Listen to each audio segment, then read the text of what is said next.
Hi అండి. ఈరోజు గుడికి వచ్చాము. సో మంత్రాలయం గురించి మీకు కూడా నేను కొన్ని విషయాలు చెప్పాలనుకుంటున్నానండి. ప్రతిరోజు కాకినాడ నుంచి ప్రతి శుక్రవారం ప్రతి సోమవారం 9:20కి ట్రైన్ ఉందండి. మరుసటి రోజు ఉదయం 5 గంటలకు దిగుతాము. టికెట్ కాస్ట్ వచ్చేసి స్లీపర్ అయితే 500 అండి. జనరల్కి వెళ్తే ఇంకా తక్కువ ఉండొచ్చు. ఇంకేంటంటే మేము ట్రైన్కే వచ్చామండి. సో ఇక్కడ నైట్ మేము దిగడం అయితే నైటు ఇక్కడ ఫస్ట్ టైం వచ్చాము, బాగుంది. కాకపోతే గుడి చాలా పెద్దగా కనిపిస్తుంది. ఇక్కడ షాపులు కూడా గుడిలాగే అనిపిస్తున్నాయండి. ఇక్కడికి వచ్చిన వాళ్ళు రూమ్ గురించి ఏమి ఇబ్బంది పడాల్సిన అవసరం లేదండి. ఆన్లైన్లో బుక్ చేసుకోవాలంటే ఆన్లైన్లో బుక్ చేసుకోవచ్చు. మనకు ఆఫ్లైన్ కావాలనుకుంటే మనం డైరెక్ట్గా వెళ్ళి రూమ్ తీసుకోవచ్చు. ఇక్కడ ఇంకో విషయం ఏంటంటే మనం ఇక్కడికి రాగానే మనమే వెళ్ళి రూమ్ కోసం నెలుకోవాల్సిన అవసరం అయితే లేదండి. వాళ్ళే వచ్చి రూమ్ కావాలా అని అడుగుతారు. మనం రేట్ మాట్లాడుకు రూమ్ రేట్ కూడా చాలా తక్కువే ఉందండి. మేమైతే భయపడ్డాం చాలా రేట్ ఎక్కువ ఉంటుందేమో అని. వాళ్ళు చెప్పడం అయితే 1000 రూపాయలు అలా చెప్పారు. మాకైతే 800కే రూమ్ దొరికిందండి. రూమ్ కూడా చాలా బాగుంది. మార్నింగ్ నుంచి టిఫిన్ కానీ ఏమీ చేయలేదండి. సరే 3 రెస్టారెంట్లు చూసాం. ఇదైతే కొంచెం మాకు బెటర్గా అనిపించింది. ఈ రెస్టారెంట్లోకి వచ్చామండి. రెస్టారెంట్ అయితే ఖాళీ లేదు. ఇక్కడ భోజనం ఎలా ఉంటుందో తెలియదు. మా వదిన అయితే ఆకలేసి ఇంకేం మాట్లాడాలో తెలియక సైలెంట్గా కూర్చుంది. నేనైతే ఇంక లొల్లాడ వాగేస్తాను కదా, అలాగే వాగుతూ ఉన్నాను. సో ఆర్డర్ పెట్టామండి. భోజనం చెప్పాము. ఎందుకంటే ఇక్కడ ఏముంటాయో తెలియక ఇక్కడ చూడండి, ఒక చపాతీ ఇచ్చారు, ఒక అప్పడం, ఒకటి సాంబారు, ఒక కూర, రైసు, పచ్చడి. మాకైతే ఉదయం నుంచి ఆకలేస్తుంది కదా, ఇదే అమృతంలా కనిపించింది. మనం ఏంటంటే ఆంధ్ర వాళ్ళు ఒక్కరోజు భోజనం లేకపోయినా ఉండలేం. ఇటు సైడ్ వాళ్ళు ఏముంది, భోజనం లేకపోయినా పర్వాలేదు, ఏదో ఒక టిఫిన్ కానీ చపాతీ కానీ ఏముంటే వాటితో గడిపేద్దామని చూస్తారు. మాకైతే ఒక్క ముద్దైనా రైస్ ఉండాలి. రైస్ లేకపోతే ఆ రోజు గడవదనమాట. అందుకని రైస్ చూసేసరికి ఆనందంతో తట్టుకోలేక ఫస్ట్ అయితే తినడానికి రెడీ అవ్వాము. ఇక్కడ మేము తిని మళ్ళీ బయటికి వెళ్ళాలి. ఇంకో విషయం ఏంటంటే అప్పటికే కొంచెం లేట్ అయింది. ఇంకో విషయం చెప్పాలండి. నేను 9:20కి ట్రైన్ ఉందని చెప్పాను కదా. ఇక్కడికి నైట్ రావాలంటే మాత్రం 2 ట్రైన్లు మారి వస్తే బాగుంటుంది. సరే, ఆ విషయం అలా ఉంచండి. ట్రైన్ గురించి మీకు చెప్పాను కదా, టైము విడిగా విజయవాడ వచ్చి అక్కడి నుంచి మారి వస్తే నైట్ ఇక్కడికి రావచ్చు. సో ఇక్కడ ఈ గుళ్ళో పెళ్ళిళ్ళు కూడా జరుగుతున్నాయండి. ఇక్కడ చూడండి, ఇక్కడ పెళ్ళిళ్ళు ఏంటంటే ఆడబడుచు ఫస్ట్ ఇంకోండి ఇలా రెడీ అవ్వి వాళ్ళ ముందు నడుస్తారనమాట. పెళ్ళి కొడుకు పెళ్ళి కూతురు ముందు, వాళ్ళ వెనకాల ఇలా పువ్వులు జల్లుకుంటూ బ్యాండ్ మేళం పట్టుకొని ఇలా వెళ్తూ ఉంటారు. అంటే వీళ్ళ ఆచారం ఇలా అనమాట. ఒక్కొక్క ఊర్లో ఒక్కో సాంప్రదాయం ఉంటుంది కదా, అలాగే మేము కూడా ఈ పెళ్ళికి వచ్చిన వాళ్ళలాగే ఉన్నాం కదండి. సరే, మేము పెళ్ళికి వచ్చాము, మమ్మల్ని పెళ్ళికి పిలిచారన్న హ్యాపీ డేస్ అలాగా వాళ్ళ పక్కన కొంతసేపు నడిచాము. ఇంకో జంట కూడా వస్తుంది, పెళ్లి జంట.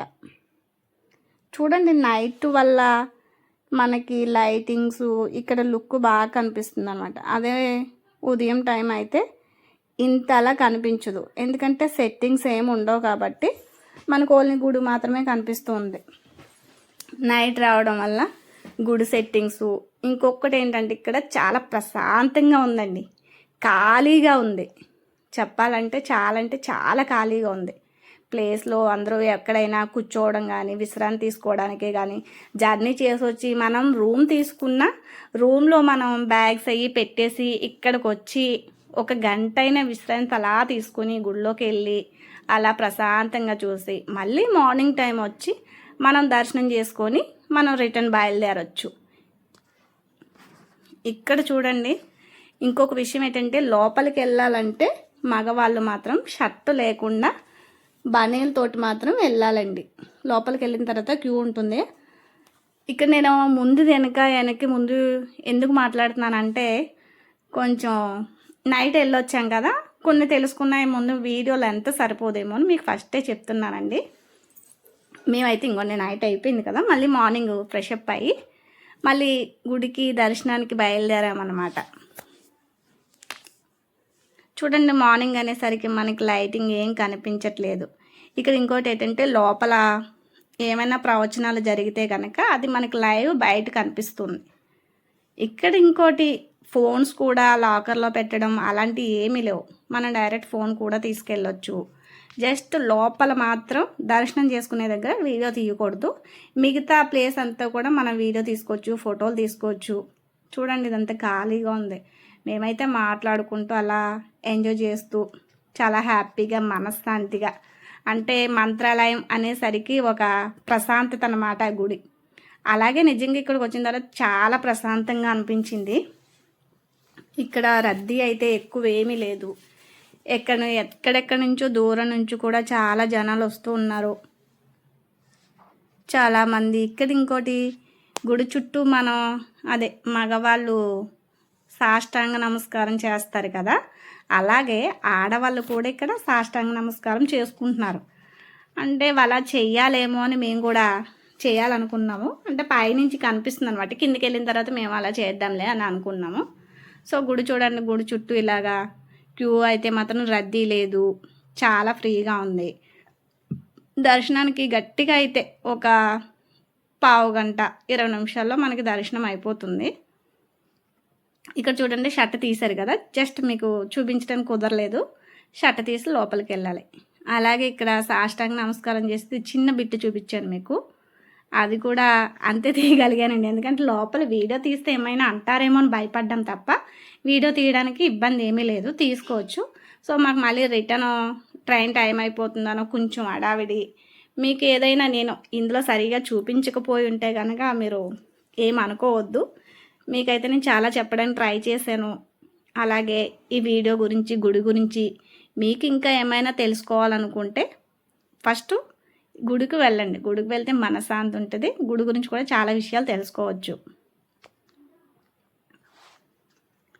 అలాగే భోజనాలు పెడతారనేసి మేము భోజనాలు ఎక్కడున్నాయని వెలుగుతున్నామట. మధ్యాహ్నం భోజనం టైం అయిపోయింది. మేము దర్శనానికి వెళ్ళి బయటకు వచ్చేసరికి, బయటకంటే గుడి బయటికి ఇంకా రాలేదండి, లోపలే భోజనాలు పెడతారంటే మేము భోజనాలు ఎక్కడున్నాయని వెలుగుతూ అలా వెళ్ళాము. ఇక్కడ ఉన్నాయేమో అని వెళ్ళాము, కానీ అక్కడైతే ఏవో ప్రవచనాలు చెప్తున్నారండి. అవి మళ్ళాంటి వాళ్ళకి వినాలంట ప్రవచనాలు కదా అనుకుంటాం, కానీ వింటే మంచిది. సో మేమైతే వినలేదు, పక్క నుంచి దారి ఉంటే పక్కకు వెళ్ళాము. ఇక్కడ గుడి అయితే చాలా అంటే చాలా పెద్దది ఉందండి. ఇంకొక విషయం ఏంటంటే, నేను ఇన్నిసార్లు చెప్తున్నానంటే నైట్ మాత్రమే రండి, కంపల్సరీ వీలైనంత మట్టికి నైట్ వస్తేనే ఇక్కడ చూడడానికి ప్లేస్ అయినా గుడి అయినా చాలా అందంగా కనిపిస్తుందండి మనకి. ఇక్కడ చూడండి, వేణుకు కనిపిస్తుంది కదా, వెండిది. ఇంకా ఇక్కడ చూడడానికి చాలా అంటే చాలా చిన్ని చిన్ని దేవుళ్ళు అంటే మనకి బయట ఉండే దేవుళ్ళు కాకుండా కొంచెం మంది ఋషులు అలాంటి ఉంటారు కదా, వాళ్ళందరి ఫొటోస్ కూడా బంగారుపియి వెండియి ఉన్నాయండి. ఇక్కడ మేము పక్కన దుర్గతల్లి గుడి ఉంది, అక్కడ లోపలికి దర్శనంకి చేసుకుని వచ్చాము. సో లోనకి వీడియో తీయలేదు. ఇక్కడ మళ్ళీ బయట నుంచి ఇదంతా గుడి చాలా అంటే చాలా ఖాళీ ప్లేస్ అన్నమాట. బయట ఎన్ని వేల మంది అయినా కానీ ఇందులో గుడిలో రద్దీ అయితే ఉండదు మెయిన్ చెప్పాలంటే. ఇక్కడ చూడండి, అందరూ ఫ్రీగా నడుచుకుంటూ వెళ్ళి చాలామంది కూర్చొని, ఇక్కడ మేము ఇంకా చూడలేని కొన్ని ఉన్నాయి, పక్కకి వెళ్తున్నాం చూడండి. ఇంకోండి బంగారపు విగ్రహాలు, ఇది రాముల వారి విగ్రహం అనుకుంటా. అన్నీ బంగారంతో వెండితోటి, వెండి పతకాలు, వెండి విగ్రహాలు, పులులు, సింహాలు ఇలాంటివి కూడా వెండియే ఉన్నాయండి.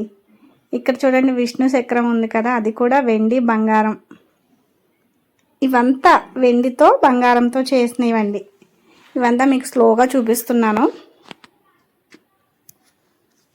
రాఘవేంద్ర స్వామి, మెయిన్ రాఘవేంద్ర స్వామి గురించి ఇంత దూరం మంత్రాలయం వచ్చామంటే రాఘవేంద్ర స్వామిని చూడడానికి వస్తారు కదండి. ఇంకోండి, మొత్తం గుడి అంతా ఇలా ఉంటుందన్నమాట. మీకు గ్లాస్లో చూపిస్తున్నారు కదా ఫోటో, బయట హెలికాప్టర్లో ఫోటో తీస్తే ఇలా వస్తుందని ఒక శాంపుల్కి ఇందులో ఫోటో పెట్టారనమాట. గుడిలోంచి మేము బయటకు వచ్చేసాము. బయటకు వచ్చిన తర్వాత మళ్ళీ రూమ్కి వెళ్ళాలి, బ్యాగ్లో అవన్నీ తెచ్చుకోవాలి కదా. గుడి అంతా ఒకసారి మళ్ళీ వీడియో తీద్దామని గుడి మొత్తం వీడియో తీసామండి. సో మన దగ్గరలో కూడా ఇలాంటి మంత్రాలయం హైదరాబాద్లో ఒక గుడి ఉందంటున్నారు, కానీ దాని గురించి అయితే తెలియదు. ఇంత దూరం వచ్చినందుకు ఎలా ఉంటుందో అసలు మంత్రాలయం గుడి అని అనుకున్నాము. కానీ ఇక్కడికి వచ్చిన తర్వాత మా కష్టానికి ఇంత దూరం మేము చూడాలని వచ్చినందుకు చాలా హ్యాపీగా అనిపించిందండి. సరే వెళ్ళే ముందు మరి గుర్తుగా ఉండాలి కదా, కొన్ని ఫోటోలు అయినా తీసుకుందామని ఫోటోలు తీసుకోవడానికి రెడీ అవ్వాము. కానీ తొందరపడి వెళ్ళిపోకండి, లాస్ట్లో ఒక ఫోటో పోజ్ ఇస్తాను, ఆ ఫోటో చూసి ఒక లైక్ ఇచ్చి ఒక స్మైల్ ఇచ్చి వెళ్ళిపో.